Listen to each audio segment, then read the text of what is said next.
আপনারা হয়তো একটা গান শুনেছেন, সেটা হলো নাচেন বালো সুন্দরীলো বাঁধেন বালো চুল, হেলিয়া দুলিয়া পরে নাগকেশরের ফুল।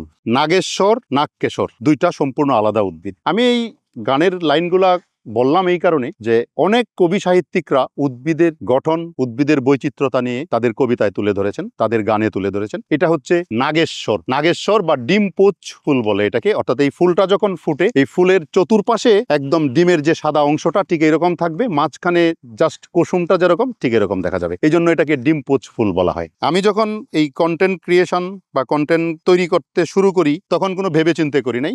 আমি ভিডিও করতাম, ভিডিও ফেসবুকে যাইতো, মানুষজন দেখতো না। তো এক সময় দেখতে দেখতে দেখলাম যে মানুষজন দেখছে, আমি কন্টেন্ট তৈরি করছি। আর আমার বিষয়টা হচ্ছে যে আমি তো এই বিষয়েই পড়াশোনা করেছি বটনিতে, যার জন্য এই বিষয়টার প্রতি আমার একটা আলাদা ফ্যাসিনেশন আছে, আলাদা ভালোবাসা আছে, এবং এটার প্রতি আমার একটা অন্যরকম দরদ আছে। আমাদের পরিবেশ এবং প্রকৃতি, আমাদের প্রতিবেশকে টিকিয়ে রাখতে হলে আমাদের উদ্ভিদের দরকার। আপনি বেঁচে থাকতে হলে উদ্ভিদের দরকার। বিশেষ করে ওয়াইল্ড লাইফ যেটা আছে, বন্য পশু পাখি, আপনি একটা বনের পশুকে বা বনের পাখিকে আপনি কোনোদিন খাবার দিতে পারবেন না। তো ওরা কি খেয়ে বাঁচবে? ওরা যদি খেয়ে বাঁচতে হয়, বন্য যে ফলগুলি আছে, বুনু ফল, এইগুলো খেয়ে ওদের বাঁচতে হবে। বিশেষ করে বেশি মানুষ দেখার চেয়ে আমার যে জিনিসটা আমি ফিল করি, আমার খুব ভালো লাগে, সেটা হচ্ছে যে মানুষের মধ্যে একটা মেসেজ যাচ্ছে, সেটা 10 জন হোক, একটা পজিটিভ মেসেজ, একটা ভালো জিনিস মানুষের মধ্যে দিতে চেষ্টা করছি, নতুন প্রজন্মের মধ্যে, নতুন প্রজন্মকে, যার দ্বারা এই পৃথিবীটা ভালো থাকবে, পৃথিবীটা সবুজ থাকবে। আমার উদ্দেশ্যটা এখানেই। এই যে লম্বা ফলগুলি, যাকে ফল বলছেন সিডপড, এই সিডপডগুলিকে বলা হয়, এই উদ্ভিদের নাম হচ্ছে pudding pipe tree. Pudding pipe বলার একটা কারণ আছে।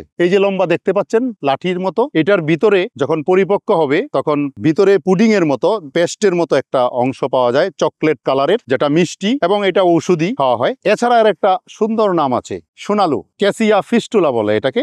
এই উদ্ভিদটি এই যে ফাল্গুনের পরে শুরু হওয়ার পরে প্রচুর পরিমাণে ফুল ফুটবে, এবং এত পরিমাণে প্রস্ফুটন, মনে হবে যেন অক্লান্ত প্রস্ফুটন, তার একটুও ক্লান্তি নেই, মনে হবে যেন সব যা ছিল সব ফুলে ভরিয়ে দিয়েছে, এত ফুল ফুটবে। কন্টেন্ট ক্রিয়েট করতে স্পেসিফিক কোনো জায়গা আমার জন্য নাই। বাংলাদেশের যে কোনো জায়গা হতে পারে, পৃথিবীর যে কোনো জায়গা হতে পারে। যখন কোনো একটা কাজে বেরোলাম, পার্সোনাল কোনো কাজে যাওয়ার পরে দেখলাম যে একটা সুন্দর ঘাস হয়ে আছে, তৃণ হয়ে আছে, একটা উদ্ভিদ পাচ্ছি ফুল, তখন এনে করি। অর্থাৎ যেখানে পাই, যখন যেভাবে পাই, তখন সেভাবেই করি। এটা নিয়ে আমার যে স্পেসিফিক কোনো একটা নির্দিষ্ট জায়গাকে উদ্দেশ্য করে যাইতে হয়, সেরকম হয় না। যেহেতু প্রকৃতিতে তো সবসময় বিভিন্ন রকমের ফুল, ফল, তৃণ, লতা, গুল্ম ছড়িয়ে ছিটিয়ে আছে, এগুলা যখন যেখানে পাই তখন সেখানেই করার চেষ্টা করি। উদ্ভিদ নিয়ে কাজ করার ফিউচার হলো আমাদের দেশকে টিকিয়ে রাখা, প্রকৃতিকে টিকিয়ে রাখা, প্রকৃতিতে ভালোভাবে বাঁচা, নতুন প্রজন্মকে প্রকৃতি সম্পর্কে উদ্বুদ্ধ করা, নতুন প্রজন্মকে উদ্ভিদের সাথে সখ্যতা তৈরি করা, নতুন প্রজন্মকে একটা উদ্ভিদের গুরুত্ব ঢুকিয়ে দেওয়া, এবং তাদেরকে বোঝানো যে উদ্ভিদ আমাদের জন্য কতটা গুরুত্বপূর্ণ। এটাই ভবিষ্যৎ। স্পেসিফিক পছন্দ হলো আমার, যেমন আমি মধুমঞ্জুরিটা খুব পছন্দ হয় আমার, যখন জোপালো ফুলগুলি ফুটে, সকালবেলায় যখন ঘুম থেকে উঠবেন, অথবা যখন একটু হালকা বৃষ্টি হবে, তখন এটার যে ফ্লেভারটা ছড়িয়ে পড়ে, অসম্ভব একটা ফ্লেভার, এত সুন্দর মৃদু একটা গন্ধ, যা মানে বলে বোঝানোর মতো না। আমি তো এই কাজ করতেছি আজকে 15-20 বছর যাবত এই কাজ করে যাচ্ছি। আমাকে কেউ চিনতো না, জানতো না বলেই হয়তো মনে করে যে আমি 1 বছর যাবত করছি। এত আগে তো এইভাবে কাজ করার বা এইভাবে স্প্রেড করার মতো আমাদের মিডিয়া ছিল না। এখন যেহেতু মিডিয়া আছে, এবং এখন যেহেতু ইন্টারনেট আছে, ডিজিটাল পদ্ধতিতে আমরা স্প্রেড করে দিতে পারি, যার জন্য মানুষ চিনছে, মানুষের কাছে পৌঁছাতে পারছি খুব সহজে। এই যে কথা বলছি, এই কথাগুলি মনে করেন যে প্রায় 2 lakh 3 lakh, I don't know কত লাখ মানুষ শুনলে তো তার মধ্যে একটা পজিটিভ কিছু ধারণা হবে যে আমি গাছটাকে ভালোবাসবো, গাছকে টিকিয়ে রাখবো। এভাবেই স্প্রেড হচ্ছে। আমাকে ফিডব্যাক দেওয়ার দরকার নাই।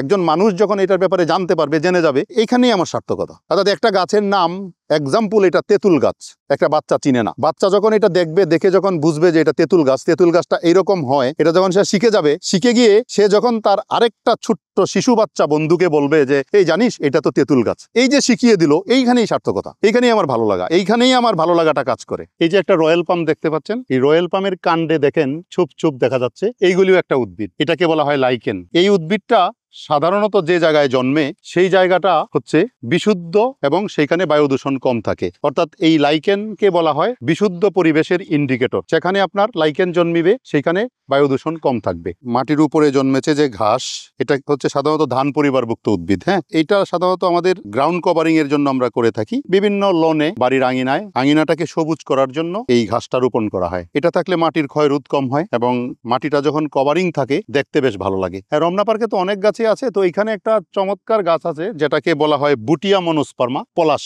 ওই যে একটা গান শুনছেন না, ও পলাশ ও শিমুল, এটা অবশ্য ফাল্গুন মাসে ফুটে। এই যে পলাশ গাছটা, এটাতে ফুল আসে নাই এখনো, এটাতে ফুল আসবে। এটা পত্র ঝরা উদ্ভিদ, তো এখন সবগুলি পাতা ঝরে যাবে। ঝরে গিয়ে যখন ফুল আসবে তখন সব গাছটার মধ্যে লাল কালারের ফুলে ভর্তি হয়ে থাকবে, মনে হবে যেন পুরা গাছটার মধ্যে একটা আগুন লাগিয়ে দিয়েছে, ঠিক এরকম একটা অবস্থা হয়। চমৎকার একটা গাছ, এটার ফুল খুবই সুন্দর এবং দেখতে এত দৃষ্টিনন্দন এবং কালারটা এত চমৎকার হয় যে কালারটা যে কারো মনকে আকর্ষণ করবে। এখানে বেশ কিছু পলাশ গাছ আছে। অবশ্য আজকাল পলাশের অনেকগুলো ভ্যারাইটি আছে, হাইব্রিড কিছু আসছে, যেমন কিছু হলুদ পলাশ, এটা লাল পলাশ, রক্ত পলাশ, বিভিন্ন রকমের পলাশ পাওয়া যায়। এই ধরনের উদ্ভিদগুলি হচ্ছে ফেবাসি পরিবারভুক্ত। এরা তার শেকড়ের মধ্যে নডিউল হয়, সেই নডিউলের মধ্যে বায়ুমণ্ডল থেকে যে নাইট্রোজেন আছে, মুক্ত নাইট্রোজেনটাকে সংবন্ধন করে মাটির উর্বরতা শক্তিকে বৃদ্ধি করে দেয়। যে উদ্ভিদের মধ্যে সিমের মতো ফলগুলি হয় অনেকটাই, ধরে নিতে পারি আমরা সেটা লিগুম জাতীয় গাছ, অর্থাৎ ফেবাসি পরিবারভুক্ত উদ্ভিদ।